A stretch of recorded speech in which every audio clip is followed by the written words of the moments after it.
আজি বনাব লৈছো কোকোনাট মিল্ক টি। তাৰ কাৰণে এটা নাইকল লাগিব। নাইকলটো ধুনিয়াকৈ পানীখিনি উলিয়াই কাটি সৰু সৰুকৈ বাকলিটো মানে এই কোলা বাকলিটো নুগুচালো হ'ব।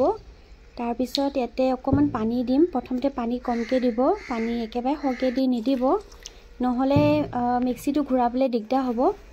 আৰু এয়া দেখিছেনে পানী আৰু লাগিব আমাক, তো হেতু কাৰণে পানী আৰু দিম। মই ফুলকৈ নিদিওঁ, আধা দিম যাতে বস্তুখিনি ভালকৈ পিছ যোৱাকে। ফাইনেলি এয়া হৈ গ'ল, দেখিছেনে ইমানটো পৰিমাণে পানী দিব। আৰু এয়া এতিয়া হৈ গ'ল মোৰ দুদিনৰ কাৰণে কোকোনাট মিল্ক ৰেডি।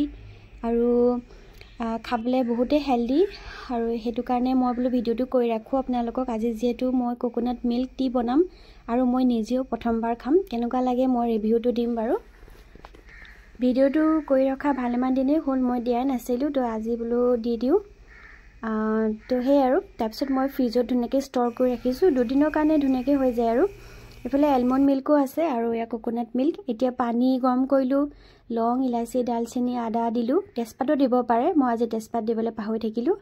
চাহ মছলা যি দিব পাৰে আপোনালোকৰ মনৰ ইচ্ছা। তাৰপৰা গাখীৰখিনি ফ্ৰিজৰ পৰা উলিয়াই আনিলোঁ আৰু এতিয়া বেলেগ এটা পাত্ৰত ধুনীয়াকৈ গৰম পানী কৰি তাতে কাপ এটাত গাখীৰখিনি ওপৰতে মানে বহাই দিছোঁ। ডাইৰেক্ট গাখীৰখিনি চাহত দি নিদিব, নহ'লে চাহ ফাটি যাব। আৰু ডাইৰেক্ট গাখীৰ গৰমো কৰি নিদিব, কাৰণ কোকোনাট মিল্কটো ফাটি যায়। তাৰপিছত এইখিনিতে গৰম হৈ আছে গাখীৰখিনি। মই ইয়াতে এতিয়া আনফালে মই এতিয়া চাহপাত দি দিম, কাৰণ পানীটো উতলি আছে। আৰু এয়া দেখিছেনে উতলিলে আৰু চাহ। এতিয়া ইয়াতে মিচি দুডোখৰ দি দিম।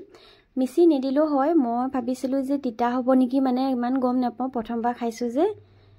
পিছত ভাবিলোঁ মিচি নিদিয়া হাতনো হয়, কাৰণ কেলে গাখীৰ কোকোনাট মিল্কটো মিঠাই থাকে। তো সেই আৰু এয়া ফাইনেলি হৈ গ'ল আমাৰ চাহ। এতিয়া আমি খাম, কেনেকুৱা লাগিছে জনাম দেই। আৰু এয়া কালাৰ চাওকচোন, ইমান ধুনীয়া লাগিছে। মই ভবা নাছিলোঁ যে এনেকুৱা কালাৰ হ'ব বুলি, ভয়ে লাগি আছিলে। ভিডিঅ'টো দিম নিদিম লাগিছে, যদি বেয়া হয় মই বোলো মই নিদিওঁ। আৰু এয়া এতিয়া দেখিছেনে সঁচাকৈ খাবলৈ বহুত ভাল হৈছে। আপোনালোকে এবাৰ ঘৰত ট্ৰাই কৰিব, বহুত উজু হয় আৰু বেছি ইমান নালাগে জিটিখন।